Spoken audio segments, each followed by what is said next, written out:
Welcome to Pairs Unpacked, the Cultural Care Podcast.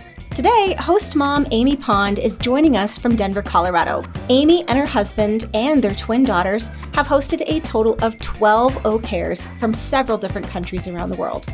Amy has also worked for Cultural Care for many years, helping new families learn more about the au pair program. The Ponds consider themselves a true global family and try to visit their former au pairs as often as possible. Let's hear from Amy about raising a family with the help of their au pairs and tips for building great au pair relationships. Hi, Amy. Thank you so much for joining our podcast. So to start, why don't you tell us a little bit about your family and your history with hosting on the program? Sure. Thanks, Audrey. I'm so happy to be here. Yay. So we are a longtime host family. We hosted 12 au pairs over 13 years. And we started way back when my husband and I had twins in 2009, and we were sort of shopping around for childcare solutions, and we came across the au pair program. We thought it sounded good. We were comparing it to, the cost of an infant room in a childcare center, and we thought this looked affordable, flexible, and we tried it and hosted our first au pair Aleja, and then went on to do 12 more. So it was a really amazing thing for us, and we love the program. That's incredible. 12 hosting relationships over 13 years. Yeah. So you must have been doing something right. So are you still close with the au pairs? I mean, do you stay in touch frequently? What does that look like now? Yeah, we are close with them. I think social media makes it super easy to stay loosely in touch with everybody. And then we've also tried to plan trips and vacations to see them and visit with them. I think a good example of that is when Aleja got married, we went and packed up the whole family and went to Medellin, Colombia to be part of the wedding. Which was super special. And did she wear your wedding dress? She did not wear my wedding dress. Because that's a thanks thing. for asking. I have heard that story. I have heard that story, yes. No, but she was our au pair when the girls were babies. Fast forward and they're 8 years old and we're seeing her again and rebuilding a relationship with her, which was amazing.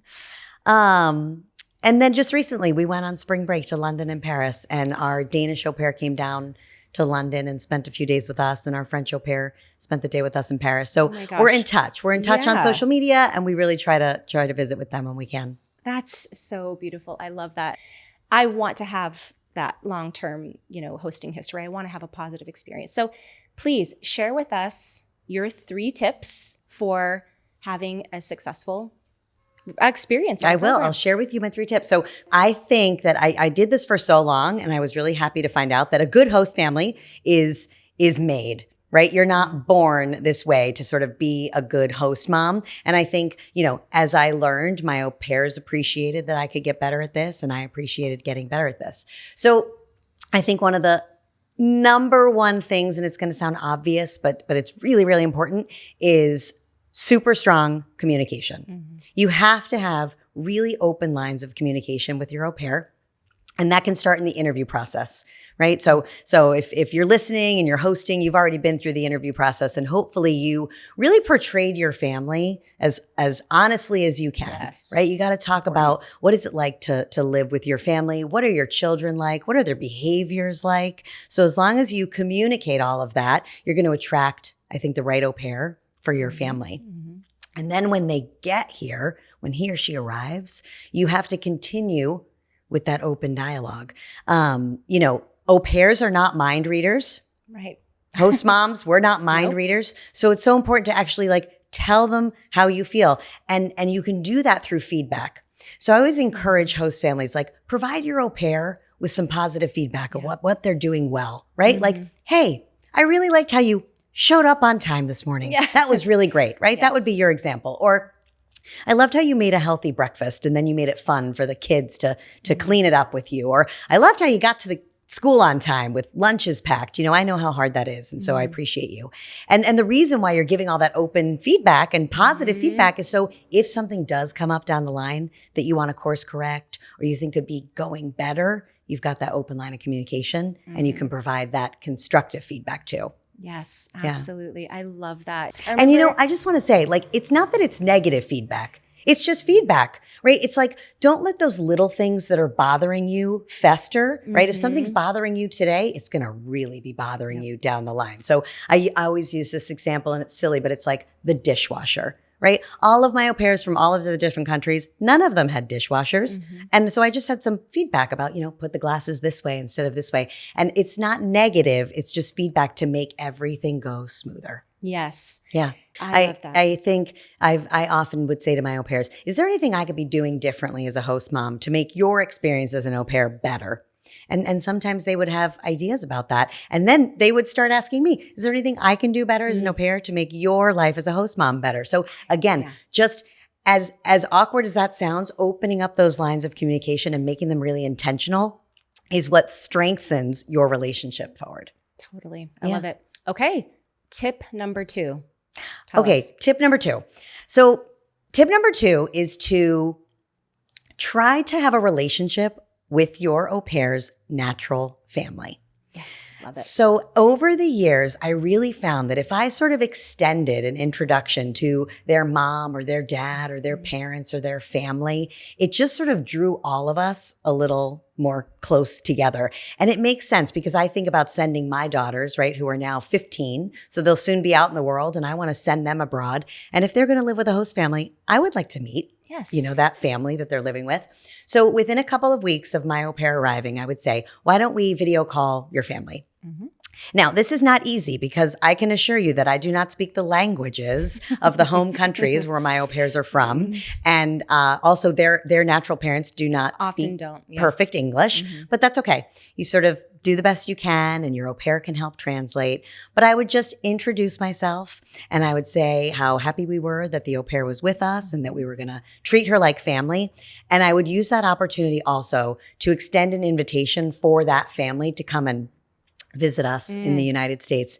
And I'll say 7 out of our 12 au pairs had their families come and visit. That's incredible. One had a mom, one had just her dad. I mean, mom and dad and the 2 brothers came for Christmas one year. So it just like built the whole global family and extended just this global experience beyond just our au pair. Yeah, I mean, you truly are building the global village that Cultural Care says that they are here to build. So I love that. And one thing that I remember recently was my au pair, Mia, is really close with her dad and both her parents, but her dad, she always has him on FaceTime when she's cooking because he is, I guess, what would be described as a foodie in Argentina. I think he like worked at restaurants or owned restaurants there.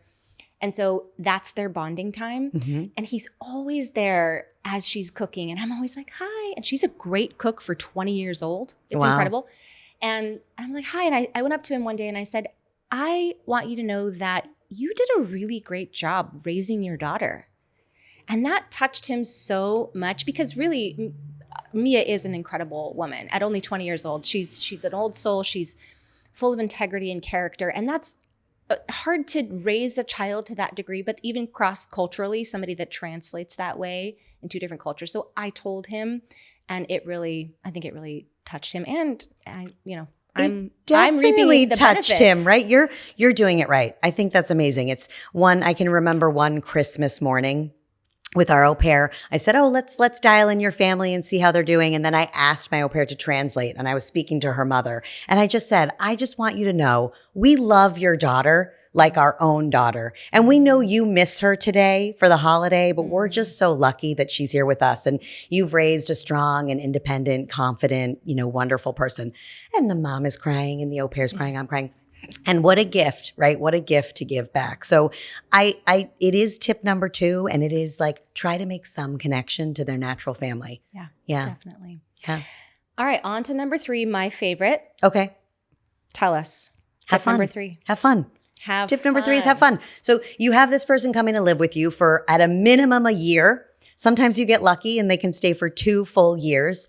And the tip is to remember to have fun, right? This is now someone who's part of your family. Families are not perfect. It's not all going to be perfect, but you can try to have fun, like really lean into the cultural exchange. Try to get to know their culture and their language and their traditions and their holidays and make it fun. Holidays are a perfect time to ask about those traditions. And I can remember one of our, again, Colombian au pairs. I did host other countries besides Colombia. But one of our Colombian au pairs said that on New Year's Eve at midnight, it was a tradition that you take all of your empty suitcases and you run around the block at midnight, and that brings you good luck and a year full of adventures. And so I thought, okay, we'll try this, right? So we got the kids and we stayed up and we got all the empty suitcases and we ran around the block. And of course, she does this in Colombia where it's not snowy and icy on New Year's Eve. So we laughed about what we were doing, and it was like dumping rain. Nobody slipped and fell. And nobody slipped and fell. I mean, we slipped and it was fun. And I think that it, certainly is a memory that we'll always have. My kids say, "Oh, are we going to run around at midnight with our empty suitcases?" And I think we had a year full of good travels and good fortune. So maybe we will start doing it every year. But it's just like a little example and a reminder to have fun. Have fun. I love it. One of my favorite stories about having fun with my au pair, Mafer from Mexico, she loved to dance. And so she would often have her friends over. And one time I came upstairs and they were just having the best time in the kitchen dancing. And I loved that. I think I even came upstairs because I was like, what fun is being had? And I was kind of up there. And at first they were like, oh my gosh, are we being too loud? And I was kind of stoic. And I was like, and then I just turned and I kind of did a little do, like a little like, and they all were like, they got so, like their guards came down, they all came around and we all just danced. And that was, I think, a moment where I remember Mafer changing. Like, I trust Audrey. Audrey's fun. Yes. I can see her humanity, And then with my new au pair, we have fun because she's into fashion. And, I have a 13-year-old daughter, and right now I am very uncool to her. But with Mia, she's 20. She, I have a level of, I think, hope in her mind. Like, she can help me be cool. Yes. And I mean, the jury's still out, but I will get dressed up for my dates and, date nights or like work events. And she'll say, yes, yes, yes, no to the boots, change those, or put these earrings. And I love that. And that's our thing. Yeah. And it makes me feel happy every time. That's your way of having fun. I love that. It's our fun. Yeah. Well, thank you so much for sharing with us your tips and tricks, your success, your stories. I love hearing them and just so honored to have you on our podcast. Oh, thanks for having me, Audrey. Thank you. Bye. Thanks for tuning into our conversation today. You can find all the resources and links mentioned during today's episode in the show notes. Be sure to hit the subscribe button to hear more insights and stories from our incredible host families. To learn more about the program, visit culturalcare.com and follow us on Instagram, TikTok, YouTube, and LinkedIn. And if you're ready to become a host family, download our app to get started for free. There are thousands of au pairs ready to connect.